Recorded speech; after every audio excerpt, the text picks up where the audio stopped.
আমাদের সিআরপিসি মানে ফৌজদারি কার্যবিধি মামলা কত প্রকার এবং কি কি এবং কিভাবে ফৌজদারি মামলা করা হয়।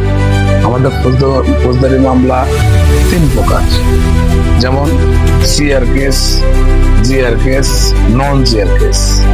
আমরা এখন আলোচনা করব নন জিআর মামলা কিভাবে করা হয়। তাহলে আমরা আলোচনা করব যে মামলাগুলো জিআরও না সিআরও না, অর্থাৎ সিআর মামলাও না জিআর মামলাও না, সে তাকে বলা হয় যে নন জিআর মামলা। তাহলে প্রিয় দর্শক, আমরা নন জিআর মামলা কিভাবে করতে হয় সেই প্রসঙ্গে আলোচনা করব। প্রিয় দর্শক, আমরা যদি নন জিআর মামলা প্রসঙ্গে আলোচনা করতে হয় তাহলে আমাদেরকে যেতে হবে ফৌজদারি কার্যবিধির 155 ধারায় আলোচনা করা হয়েছে আমল অযোগ্য অপরাধের কথা আলোচনা করা হয়েছে। প্রিয় দর্শক, নন জিআর মামলা করতে হয় থানায়। তাহলে আমরা ফৌজদারি কার্যবিধি 155 ধারা মতে আমলের অযোগ্য, অর্থাৎ যেই মামলা আমলযোগ্য না, আমলের অযোগ্য। প্রিয় দর্শক, আমাদের ফৌজদারি কার্যবিধি 155 ধারায় বলা আছে যে আমলের অযোগ্য অপরাধ প্রসঙ্গে কোনো আমলের অযোগ্য অপরাধ ঘটার পরে যদি কোনো ব্যক্তি থানায় এসে অভিযোগ করে, তো থানার ওসি তো অভিযোগটি সাধারণ ডায়েরি হিসেবে নিয়ে সংবাদদাতাকে তিনি ম্যাজিস্ট্রেট কোর্টে পাঠাবেন। অর্থাৎ আমলের অযোগ্য অপরাধের ক্ষেত্রে ওসি সাহেব কোনো ব্যবস্থা নিতে পারেন না ম্যাজিস্ট্রেটের পূর্ব অনুমতি ছাড়া বা অনুমতি ছাড়া। আমলের অযোগ্য অপরাধের ক্ষেত্রে ওসি ম্যাজিস্ট্রেটের অনুমতি ছাড়া কোনো ব্যবস্থা নিতে পারেন না। তার জন্য আমাদের এই সংবাদদাতাকে ম্যাজিস্ট্রেট কোর্টে পাঠানো হয় ম্যাজিস্ট্রেট কোর্টের অনুমোদনের জন্য। এই প্রসঙ্গে আমি একটু উদাহরণ দিয়ে সবাই বুঝতে পারবে। যেমন আমাদের ফৌজদারি মামলা আমলযোগ্য এবং অআমলযোগ্য, অর্থাৎ দর্তব্য অপরাধ, অদর্তব্য অপরাধ। আমাদের ফৌজদারি কার্যবিধি 154 ধারাতে বলা আছে আমলযোগ্য অপরাধের কথা।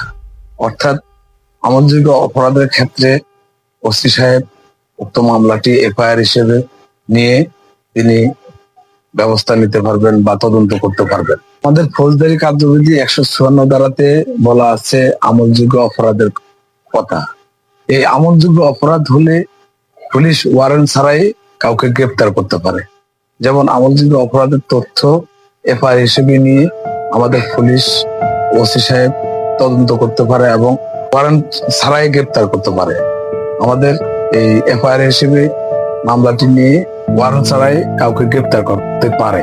কিন্তু আমাদের এই আমলের অযোগ্য অপরাধের ক্ষেত্রে ওসি সাহেব কোনো ব্যবস্থা নিতে পারেন না। তার জন্য আমাদের আমল অযোগ্য অপরাধের ক্ষেত্রে কেউ যদি, যেমন আমি একটা কথা বলে রাখি, একটা উদাহরণ দিই, কেউ কাউকে যদি হুমকি দিয়ে থাকে সেটা অআমলযোগ্য অপরাধ। অআমলযোগ্য অপরাধের ক্ষেত্রে থানায় ওসি সাধারণ ডায়েরি করে তাকে যে অভিযোগকারীকে ম্যাজিস্ট্রেট কোর্টে পাঠানোর পরে উক্ত ম্যাজিস্ট্রেট যদি উক্ত মামলার এই অভিযোগকারীর এই কথা শুনবেন, শোনার পরে উক্ত ম্যাজিস্ট্রেট এই ওসিকে এই তদন্ত করার জন্য নির্দেশ বা আদেশ দিবেন। উক্ত তদন্তে অভিযোগ প্রমাণিত হলে তদন্তকারী কর্মকর্তা থানায় 35 নম্বর বিফি ফরমে লিপিবদ্ধ করবেন। উক্ত 35 নম্বর বিফি ফরমটির নাম হচ্ছে নন জিআর বা নন জিআর ফরম বলা হয়।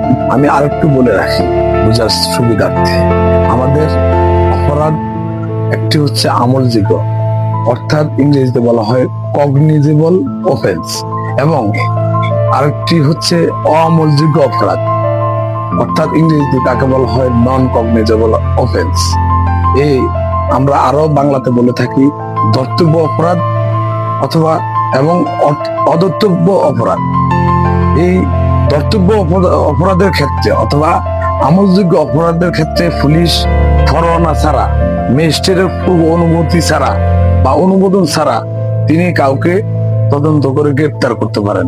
অআমলযোগ্য অপরাধের ক্ষেত্রে যদি কোনো সাধারণ ডায়েরি বা কোনো অভিযোগ হয় থানায়, তাহলে তিনি ম্যাজিস্ট্রেটের পূর্ব অনুমোদন ছাড়া তিনি কাউকে গ্রেপ্তার করতে পারেন না। অর্থাৎ তিনি উক্ত অভিযোগকারীকে অভিযোগের ক্ষেত্রে তিনি উক্ত অভিযোগকারীকে কোর্টে প্রেরণ করবেন এবং কোর্টের ম্যাজিস্ট্রেটের অনুমতি নিয়ে উক্ত মামলাটি তিনি তদন্ত করবেন। অভিযোগটি প্রমাণিত হলে উক্ত তদন্তকারী কর্মকর্তা থানায় 35 নম্বর বিপি নম্বরে তিনি লিপিবদ্ধ করবেন। উক্ত বিপি নম্বরের নাম হচ্ছে নন জিআর ফরম। 35 নম্বর বিপি ফরমে লিপিবদ্ধ করে এই ওসি বা তদন্তকারী কর্মকর্তা উক্ত রিপোর্টটি ম্যাজিস্ট্রেটকে জানাবেন। উক্ত রিপোর্টকে আমরা প্রসিকিউশন রিপোর্ট বলে থাকি। কোর্টে প্রেরণ করার পরে উক্ত প্রসিকিউশন রিপোর্টটি জিআরও একটি রেজিস্টারে লিপিবদ্ধ করে থাকেন। এই উক্ত রেজিস্টারে এন্ট্রি করার পরেই উক্ত মামলার নাম হয়ে যায় নন জিআর মামলা। উক্ত রেজিস্টারকে বলা হয় নন জিআর রেজিস্টার।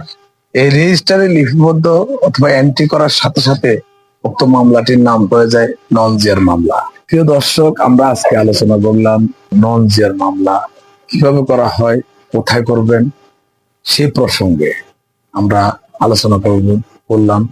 আমার আলোচনাটুকু যদি ভালো লাগে তাহলে আমার চ্যানেলটিকে নেসার সিভিল ল সেকশন আমার চ্যানেলটিকে আপনারা লাইক, সাবস্ক্রাইব এবং শেয়ার করবেন।